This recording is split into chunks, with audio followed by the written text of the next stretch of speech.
Bom dia você também que está pelo Sistema Canção Nova de Comunicação, pelas nossas mídias sociais, acompanhando este acampamento, a libertação da mente ansiosa, não é? E a palestra dessa manhã, eu queria trazer uma figura aqui para ajudar a gente a refletir sobre a nossa capacidade de pedir ajuda. Quantos de nós, quantos de vocês já se sentiram assim como se você estivesse afundando, mas continuaram com aquele sorriso assim por fora, né? A pessoa fala assim para você, tudo bem? E aí, como está? Tá tudo bem, mas só você sabe como está por dentro. Nós temos uma capacidade, eu diria assim, muito criativa de esconder os nossos problemas. E isso muitas vezes pode funcionar como uma espécie de pequenas gotas de veneno, sabe? Você vai guardando, vai segurando.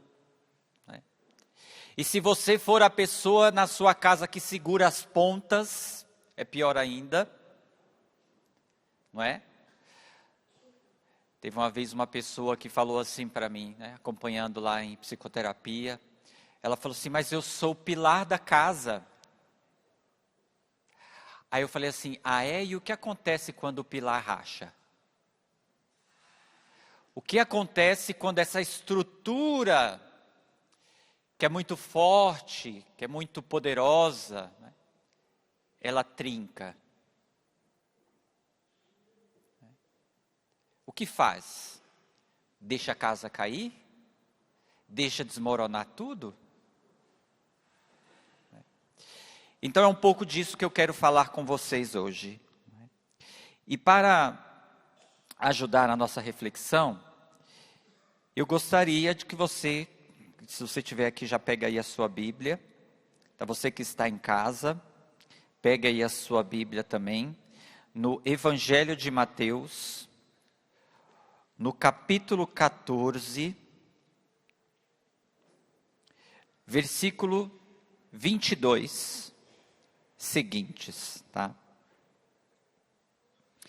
Veja, nessa passagem aqui, o contexto dela Jesus estava vindo ali daquele milagre da multiplicação dos pães. Então vocês conhecem bem essa passagem, sim ou não? Estava todo mundo ali, uma multidão seguia Jesus, uma multidão estava atrás dele e de repente os discípulos perceberam, olha, já é muito tarde. E essas pessoas aqui, elas estão com fome. Manda essa multidão embora para que elas tenham onde comer, onde se abrigar. E Jesus fala para os discípulos, não, dai vós mesmos a eles de comer. E aí fala, mas como?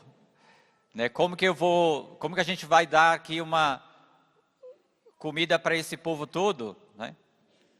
E aí então aparece o menininho lá com 5 pães e 2 peixinhos. E aí a gente já conhece a Sagrada Escritura, que o Jesus então multiplica os pães. E aí no versículo 22 diz assim, logo em seguida, Jesus mandou que os discípulos entrassem no barco e fossem adiante dele para o outro lado do mar, enquanto ele despediria as multidões. E depois de despedi-las, subiu a montanha a sós para orar. Anoiteceu e Jesus continuava lá sozinho. Olha aqui, Jesus saiu do ambiente, lembra de ontem? Né? Ele saiu daquele ambiente de trabalho e foi sozinho orar. Estava no momento dele, no momento a sós. O barco, né, onde os discípulos estavam, entretanto, já longe da terra, era atormentado pelas ondas, pois o vento era contrário. Esses detalhes da Sagrada Escritura são importantes, tá? O vento era contrário. Imagina no mar ali, não é? Os pescadores indo contrário ao vento. Nas últimas horas da noite, ou seja, já era muito noite, já era muito escuro, Jesus veio até os discípulos andando sobre o mar.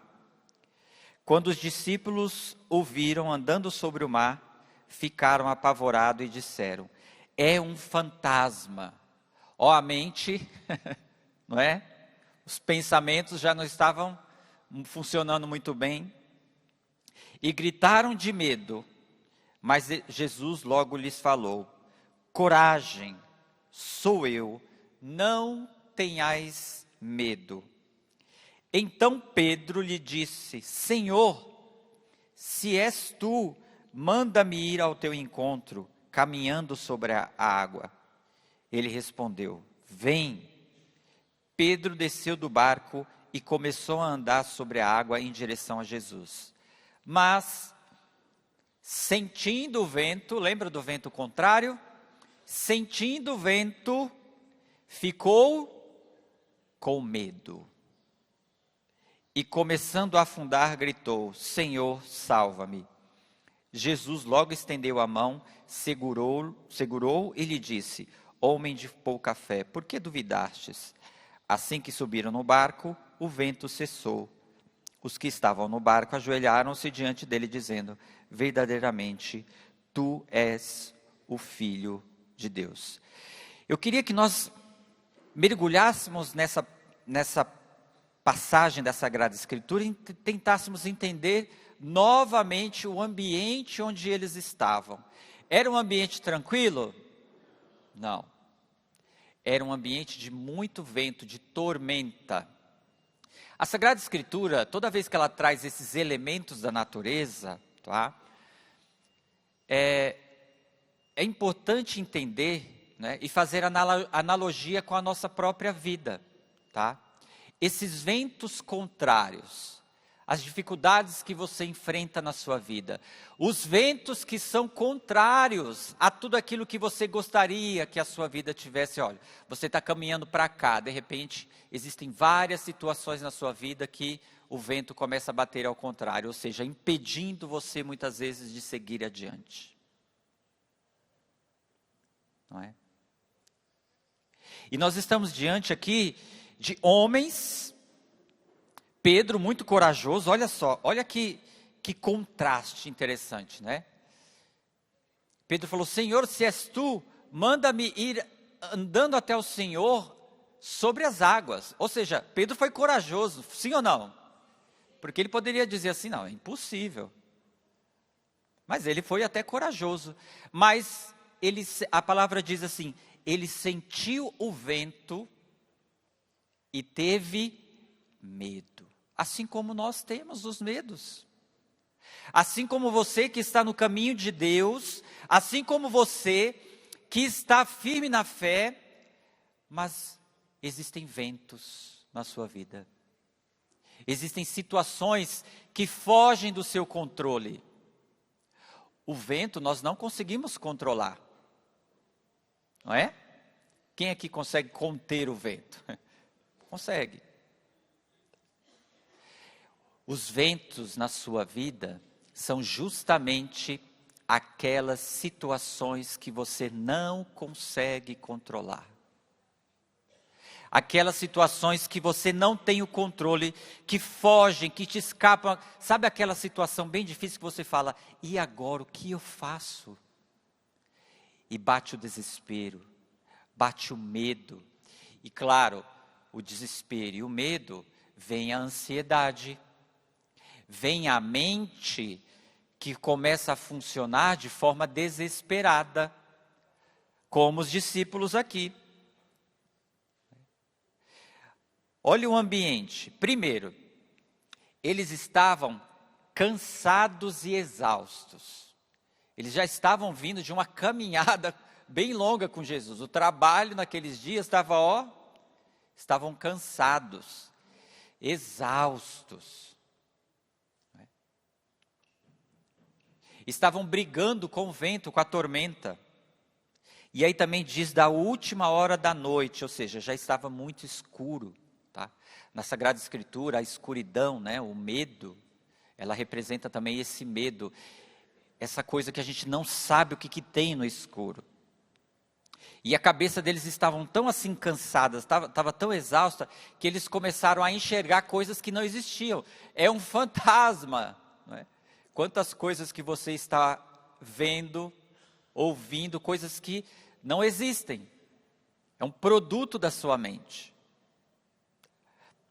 A ansiedade e a depressão, elas têm essa capacidade de fazer isso com a gente, de começar a ver coisas onde não existe. Você começa a ver preocupações, situações catastróficas, não é? Onde elas não existem. Mas Pedro sentiu medo. Não é? Eu poderia dizer que Pedro ficou extremamente ansioso aqui nessa situação. Deu uma crise de pânico, não é? Em Pedro. E aí ele começou o quê? A afundar. E é interessante que quando atendendo muitas pessoas no consultório,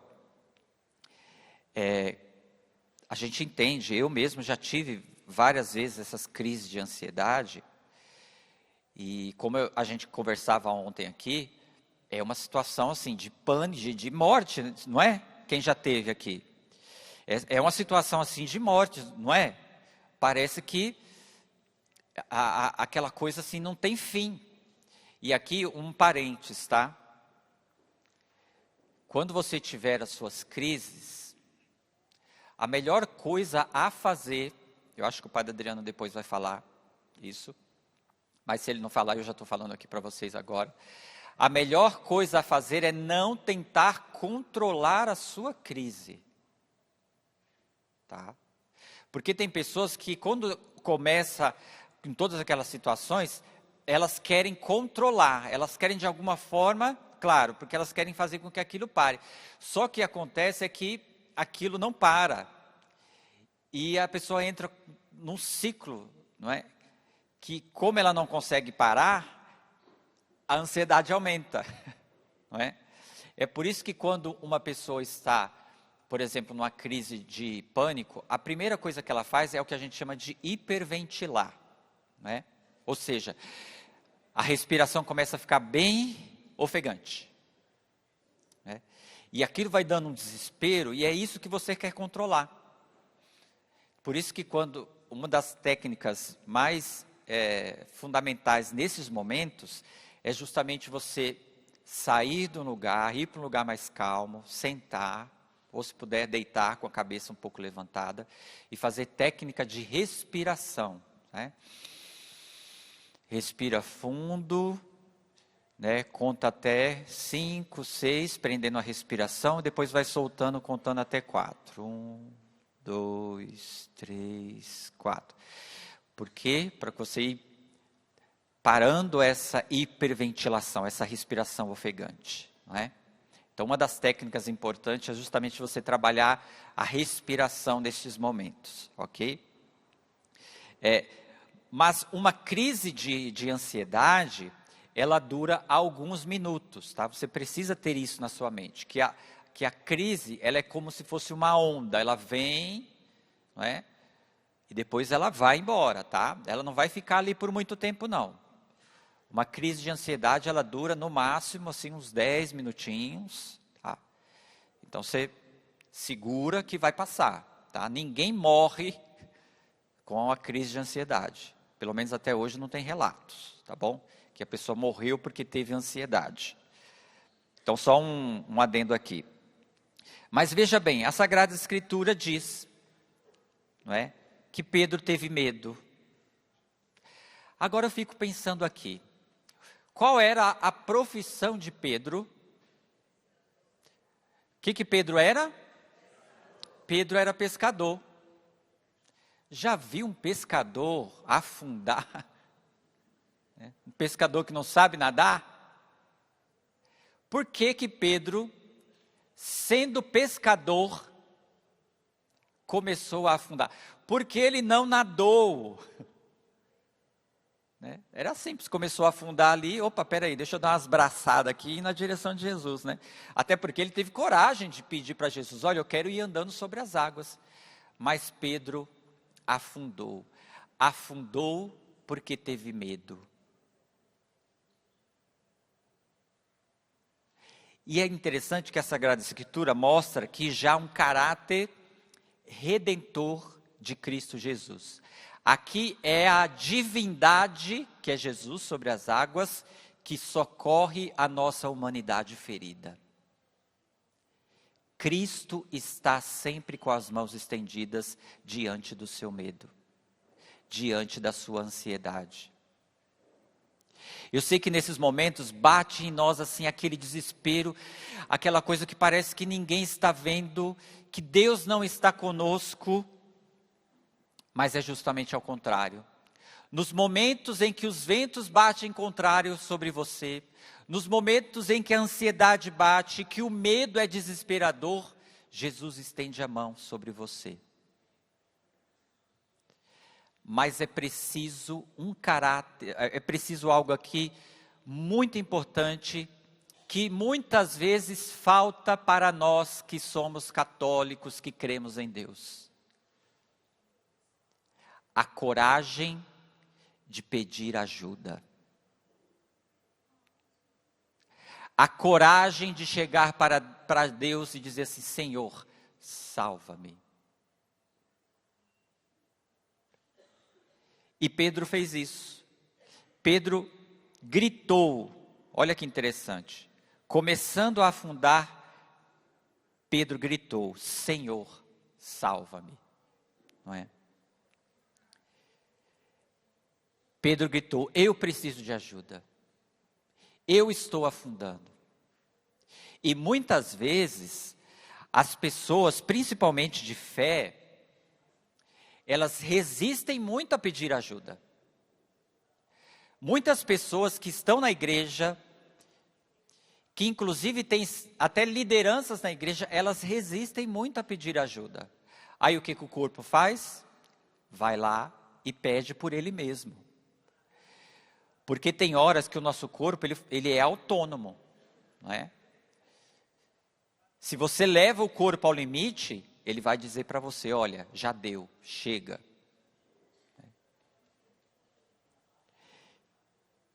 E aí, é a hora que a pessoa ela desaba, quando ela tenta resistir e não pede ajuda. Tá? Muito comum.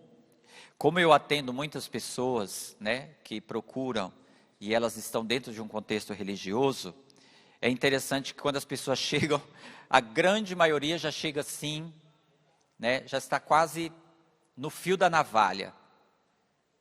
Por quê? Porque ela foi negligenciando os sinais, foi segurando, segura, e só quando está afundando é que ela estende a mão e fala, não aguento mais. E às vezes não é nem ela que fez isso, o próprio corpo, né, que chegou nesse ponto. Então, meus irmãos, minha irmã, meu irmão, tenha a coragem de pedir ajuda, porque Deus, ele vai te socorrer, só que Ele te socorre também através de outras pessoas. Ele te socorre através, por exemplo, no caso da ansiedade e da depressão, de um tratamento eficaz. Deus pode fazer milagre? Claro que pode. Tá? Claro que pode.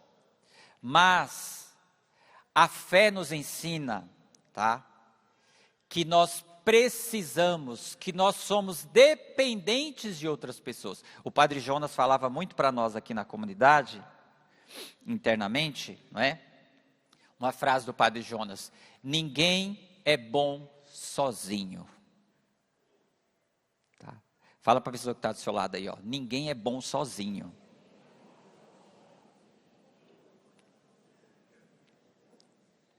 Tá? Ninguém se salva sozinho. E aqui eu vou trazer para nós, ninguém, presta atenção aqui, ó, Ninguém se cura sozinho.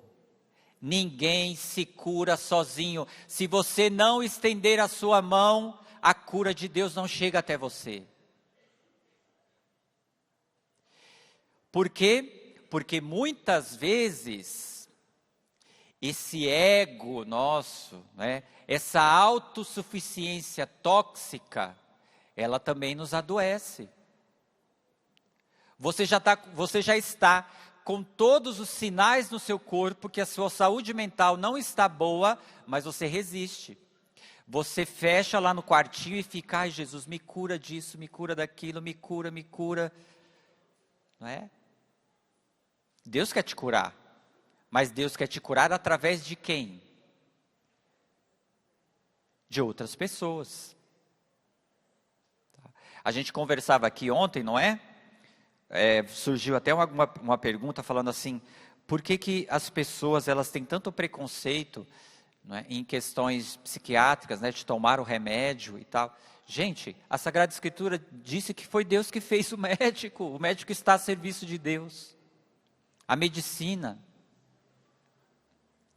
Então, obedecer o médico, obedecer um tratamento, é também obedecer a Deus. É Deus estendendo a mão para você. E tentando te levantar do seu afundamento. Deus está te ajudando. E aí um conceito muito equivocado de cura entre nós católicos, atenção, você que está em casa também, não é? Nós temos um conceito muito equivocado de cura que a gente acha assim, que Deus vai fazer desse jeito com a gente, ó. A gente vai orar a Deus, né? Por exemplo, você veio aqui hoje pedir a libertação da mente ansiosa. Aí, você hoje à noite vai dormir e amanhã cedinho você vai tomar o seu café e nunca, ó, sumiu. Nunca mais você vai ter o que você teve até sábado. Né? Você vai dormir e de manhã, bem cedinho, você não vai sentir mais nada. Sumiu tudo. Gente, Deus pode fazer milagre? Pode. Mas a cura de Deus, né, ela não é assim. A cura de Deus, a cura é a saída do Egito. A cura na Sagrada Escritura é uma jornada, é uma saída, é um mover-se. Olha, Deus curou o povo de Israel andando com ele 40 anos no deserto. Por isso que a gente faz, por exemplo, antes da Páscoa, a gente se prepara a Quaresma, 40 dias, né, de oração, de penitência. A Quaresma por si, ela é uma cura. A cura da alma. Mas é um caminho, não é? Muitas pessoas fizeram lá, oraram, fizeram os 40 dias, orando o terço da madrugada, com Frei Gilson, por exemplo, né? Veja, é um caminho. Quantas pessoas curadas, quantas pessoas libertas, mas mover-se, sair, caminhada, não é? Então, a cura na Sagrada Escritura, ela acontece no caminho, ela acontece quando você coloca o pé. Tá? Quando Moisés estava diante do mar ali, e os cavaleiros, o exército do Egito atrás, olha, Moisés precisou colocar o pé naquela água, para que o mar pudesse abrir. Se você ficar parado, às vezes eu fico às vezes dando uma olhadinha ali nos comentários, né, até nas redes sociais ali da Canção Nova, depois de um encontro desse, uma palestra, aí o povo fica ali, né?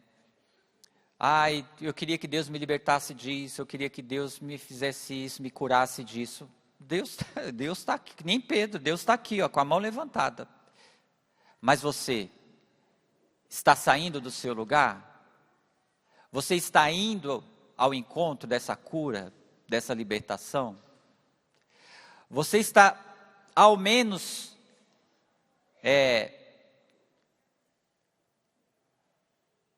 pedindo a ajuda necessária? Saindo do seu silêncio? Porque o problema não é o sofrer. O sofrer, ele faz parte da nossa caminhada. Não existe salvação sem sofrimento, tá? Isso é uma regra básica do cristianismo. Agora, qual é o problema? O problema é sofrer sozinho. O problema é você estar sofrendo em silêncio. É o silêncio que muitas vezes adoece. É o silêncio que nos quebra por dentro. Quantas pessoas, elas estão sofrendo por dentro, sofrendo, mas porque existe uma capa, e elas não têm coragem de pedir ajuda, né? Uma imagem a preservar. Atenção, você que está à frente da igreja, você que é padre, você que é líder na igreja, você que tem um ministério, não esconda o seu sofrimento mental por causa da imagem que você tem perante os outros. Uma hora você vai quebrar, uma hora você vai afundar como Pedro. Por quê? Porque o que adoece é justamente esse silêncio, é o guardar a dor.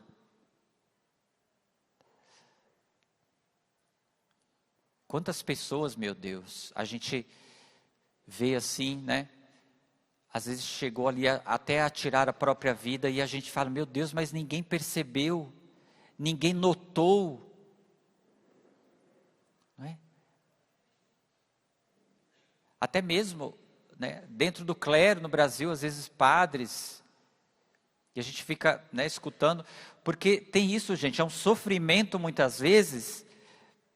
E aqui eu quero, inclusive, fazer um alerta para nós homens, tá? Os homens que estão aqui e os homens que estão em casa. Nós homens aprendemos a guardar as nossas dores. Culturalmente, os homens têm esse problema de, né, esconder o seu sofrimento psíquico. Por isso que o índice, por exemplo, de suicídio, ele é muito maior entre os homens. Guardando a dor, guardando o sofrimento, né? Sem a coragem de falar assim, olha, por favor, eu estou precisando de ajuda, né? Então, meus irmãos, pedir ajuda, tá? Pedir ajuda. Se você quebrar uma perna, o que você vai fazer? Você vai falando só, ai Senhor, quebrei a perna aqui, está doendo, cura aqui, cura, por favor, cura. Você vai fazer isso? O que você vai fazer? Você vai para o hospital primeiro, né? E por que quando você está psiquicamente quebrado, por que quando você está com a alma quebrada, você fica só ali pedindo a Deus a cura e não vai procurar também a ajuda? É preciso sair então desse marasmo, não é? De ficar parado no mesmo lugar, porque Deus não vai te curar se você não se movimentar. Tá? Vamos repetir? Deus não vai me curar se eu não me movimentar.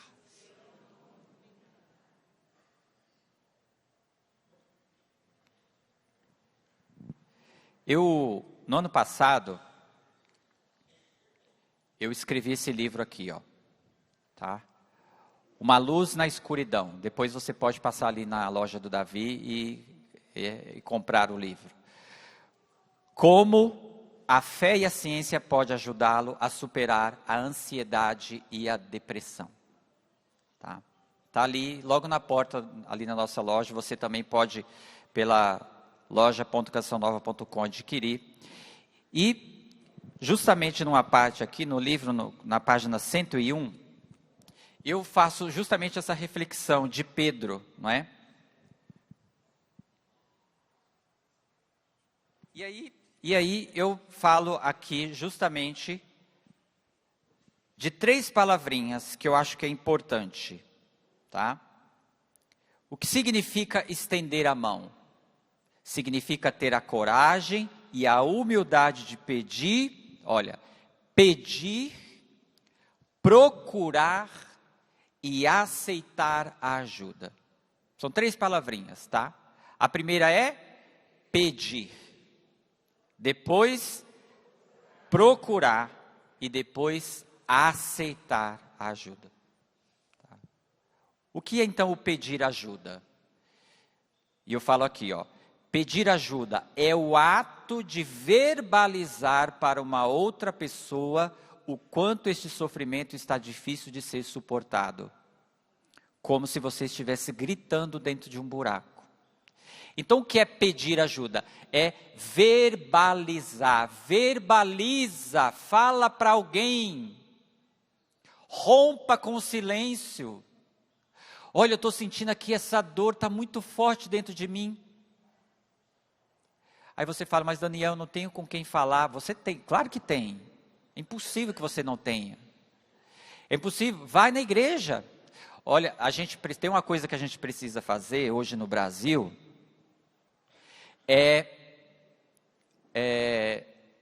investir numa pastoral que está crescendo no Brasil, mas a gente precisa investir mais, chama Pastoral da Escuta. Já ouviram falar?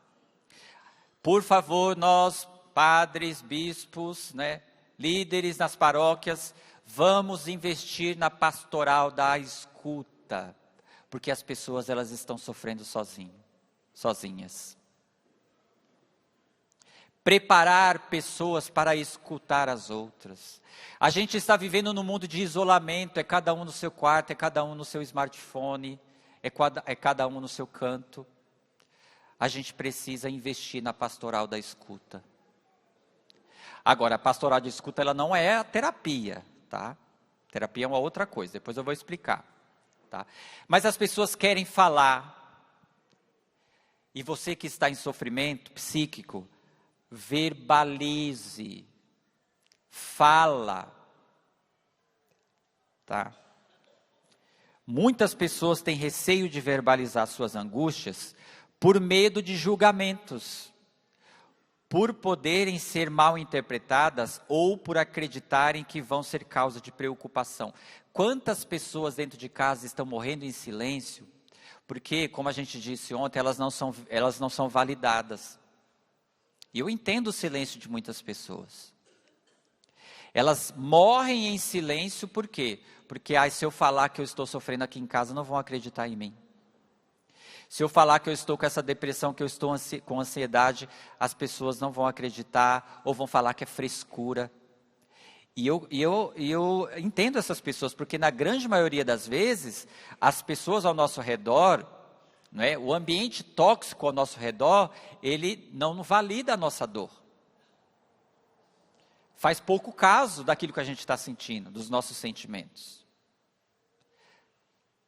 Mas não é por causa disso que você vai ficar com o seu sofrimento aí guardado.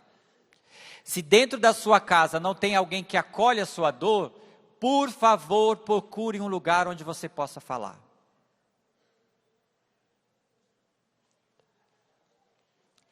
Agora a segunda palavra, depois de pedir ajuda, é procurar. Tá? É o segundo ato depois de ter rompido os grilhões da verbalização, como uma escada de salvamento que é descida para alcançar você neste buraco depois do grito. Procurar significa ir atrás de pessoas que possam ajudar efetivamente, né? Como profissionais da saúde, amigos, líderes espirituais bem preparados. Olha aqui, está o caminho. Se o seu problema é de saúde mental, é de depressão, é de ansiedade, não é? E você está naquele estado, como eu falei ontem, já está atrapalhando a sua vida, você precisa procurar um profissional da área da saúde, um médico, um psicólogo. Eu sei que não é um serviço que é muito acessível à população. Hoje o Brasil, ele está entre os 3. Ele está num ranking de saúde mental, ele ocupa, se eu não me engano, o 3º lugar de países com mais problemas de saúde mental. Mas nós não temos políticas públicas para acolher essas pessoas em sofrimento psíquico. Nós temos os CAPs, né, nos municípios, mas mesmo assim é muito difícil. Às vezes as pessoas ficam muito tempo na fila para poder passar no psicólogo, no psiquiatra. Tá? Mas você também pode procurar, não é, pessoas bem preparadas dentro da igreja para você fazer uma boa direção espiritual. Não é terapia, mas pelo menos você não está desamparado, desamparada. Tá? E depois de pedir ajuda, procurar ajuda, é hora de aceitar a ajuda.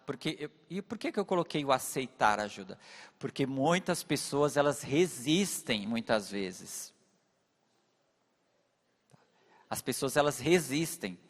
Então, se você já gritou, não é? Está na hora de subir a escada, ou seja, de aceitar aquilo que foi proposto para vencer essa fase difícil. Se o primeiro ato exigiu coragem, este último ato vai exigir humildade e obediência. Tá? Principalmente você que está em tratamento. Muitas vezes você está ali fazendo um caminho de tratamento e você não é obediente ao seu tratamento. Aí você fala, não está adiantando porque você não está fazendo correto. Não está adiantando, por exemplo, porque você está com essa ideia maluca de, eu não quero ficar a vida toda tomando remédio. Aí você tira o remédio. Aí você passa uma semana bem. Na outra semana, você está mal de novo. Você não foi humilde. Você não foi obediente. Tá? Então aqui, depois vocês adquiram esse livro, tá? Ele eu procurei aqui ser bem didático, nada muito técnico, para ajudar você a superar a ansiedade e a depressão. E tem também os livros do Padre Adriano Zandoná, não é? Enfim. Agora, por que será que nós temos esse receio de pedir ajuda? Tá? Como eu falei aqui, a primeira coisa que as pessoas relatam é vergonha. Tá? Nós aprendemos desde pequenos, desde criança nós aprendemos que demonstrar dor é sinal de fraqueza. Nós aprendemos desde pequenininho, principalmente nós homens, né? Homem não chora, não é? Levanta, menino, seja forte. Levanta daí, não foi nada. Então a gente vai aprendendo na vida, não é? Que manifestar a fraqueza, né? Ou que manifestar a dor é sinal de fraqueza. Hoje também a gente vive na chamada cultura da performance. Ou seja, nós só temos valor se nós estivermos bem. As pessoas só olham para a gente se a gente estiver ali, legal, dando alguma coisa para essas pessoas. Depois, a religiosidade distorcida, aquilo que eu falei aqui. Nós acreditamos que quem tem fé não pode sofrer, não pode ficar doente. Isso, de uma vez por todas, a gente precisa abolir do nosso meio. A ideia de que quem tem fé não pode adoecer, não pode ter ansiedade ou depressão. E depois também essa autossuficiência tóxica, né? A gente acha que pedir ajuda é fracassar. Até que os sintomas, eles aparecem como o grito do nosso corpo, o grito da nossa alma, né? Então, a ansiedade é muitas vezes um pedido de ajuda não verbalizado. A ansiedade é muitas vezes esse pedido de ajuda de quem já há muito tempo está com um copo cheio. Está guardando por muito tempo os sofrimentos na alma. E o corpo vai reagir. A depressão muitas vezes é a exaustão de quem segurou tudo sozinho por muito tempo. a idade, geralmente, isso cada vez está mais cedo, mas assim, o maior número de pessoas com crises de ansiedade e depressão são pessoas da meia-idade. Ali por volta dos 50 até 55, 60 anos. Geralmente atinge essas pessoas. E muitas vezes, essas crises, elas são decorrentes de pessoas que guardaram e que já estão sustentando esse sofrimento há muito, muito, muito tempo. Pensa por quanto tempo você está aí, segurando muita coisa. O seu copo vai enchendo, vai enchendo, vai enchendo, vai enchendo. E daqui a pouco, pisa. Então, a enfermidade muitas vezes, como a ansiedade e a depressão, é uma forma que o seu corpo está utilizando para falar para você, olha, você segurou por muito tempo. Tem uma frase do psiquiatra suíço, Carl Gustav Jung, que ele diz assim, a depressão, ela é como uma dama de preto. Tá? Se ela chegar na sua casa, não manda ela embora. Convida ela para entrar, senta ela na mesa, ofereça um café e escute o que ela tem a lhe dizer sobre você. Então, muitas vezes, essa coisa ruim que a gente sente, que é sofrido, que atrapalha bastante a nossa vida, muitas vezes essa enfermidade, ela tem um para quê na nossa vida. Essa ansiedade, muitas vezes, ela está tentando mostrar alguma coisa que você ainda não enxergou. Talvez, na grande maioria das vezes, é isso. Você já está, saturado de tanta coisa que você vem guardando. Que você vem segurando sozinho. Que você vem suportando no silêncio. E aí, esses sinais no seu organismo aparecem, inclusive, desculpa o termo, como uma providência.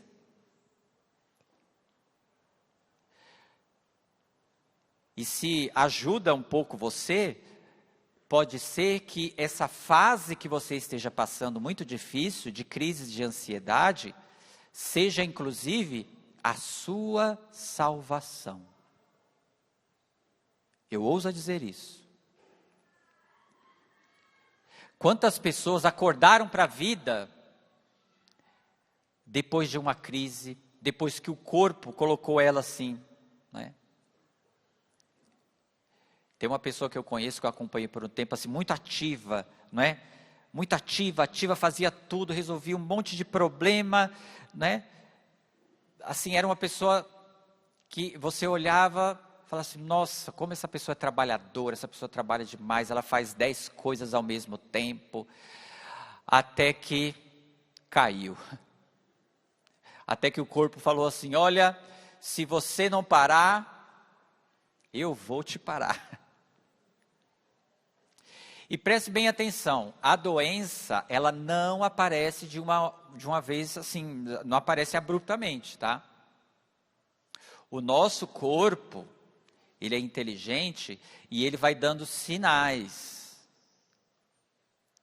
E se você vai negando esses sinais, se você vai negligenciando os sinais que o seu corpo vai dando, uma hora não tem jeito. Então, por favor, vamos tirar a nossa dor do escondimento. A verdadeira coragem não é cair, não é afundar como Pedro estava afundando.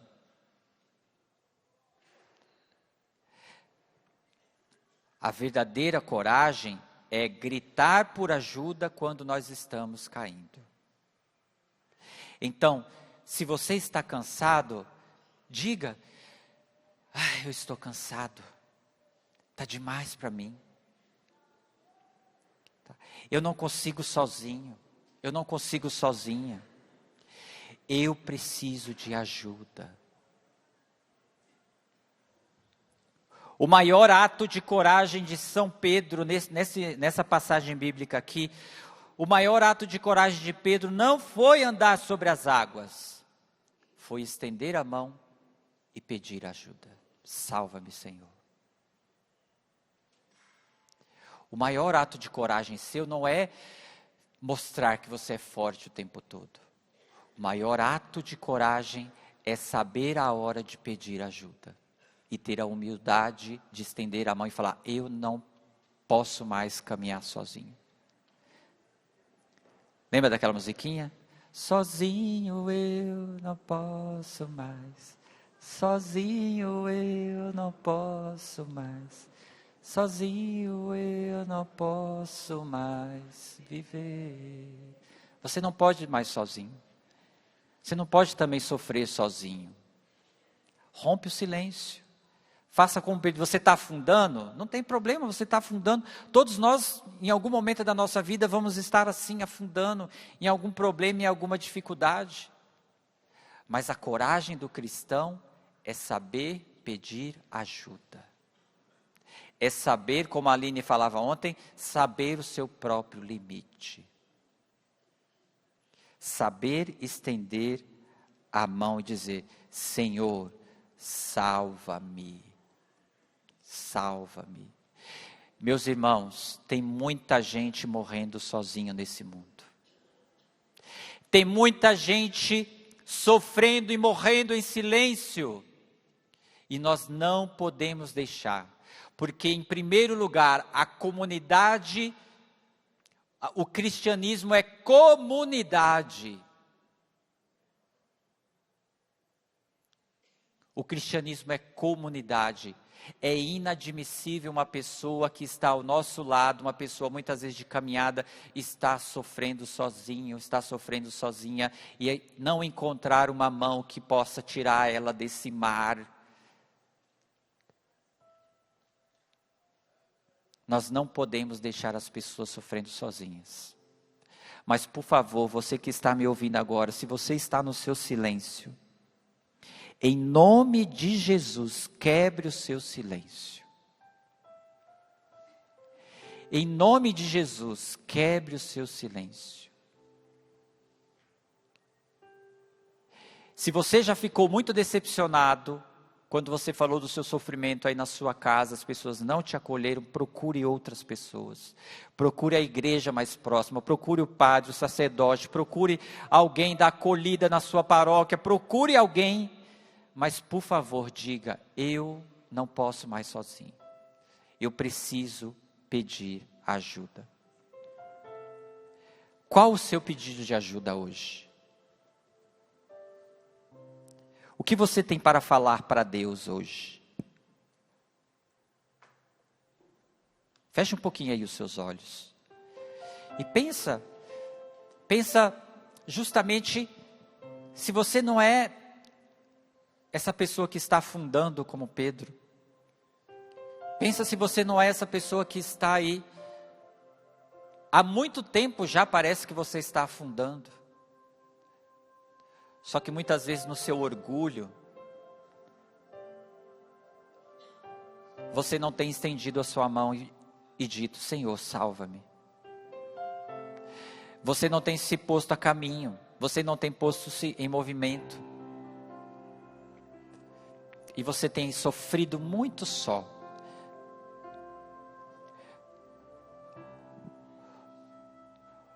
O mal hoje não é o seu sofrimento em si, mas o como você tem lidado com esse sofrimento de forma muito secreta, muito sozinho, muito solitário. Você se sente até muito só. Você acha que se você falar, você vai estar incomodando as pessoas. Você vai estar sendo um peso. E na verdade, Deus está estendendo a sua mão. Deus quer te tirar desse fundo. Deus quer te tirar desse mar revolto. Deus quer te tirar dessa ansiedade. Deus quer te tirar da depressão. Mas Ele quer te tirar através do seu pedido de ajuda. E Ele vai apresentar estas pessoas, para te tirar do fundo desse afundamento, desse mar agitado.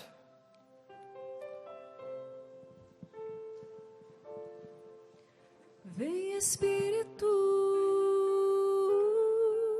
vem Espírito,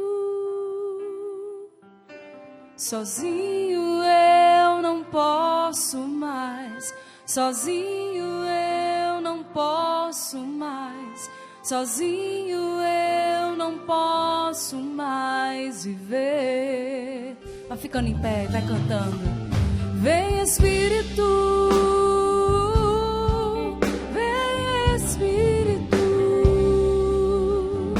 sozinho eu não posso mais, sozinho eu não posso mais, sozinho eu não posso mais. Estende seus braços pro Senhor e cante: eu quero amar, eu quero amar, eu quero ser sozinho eu não posso mais, sozinho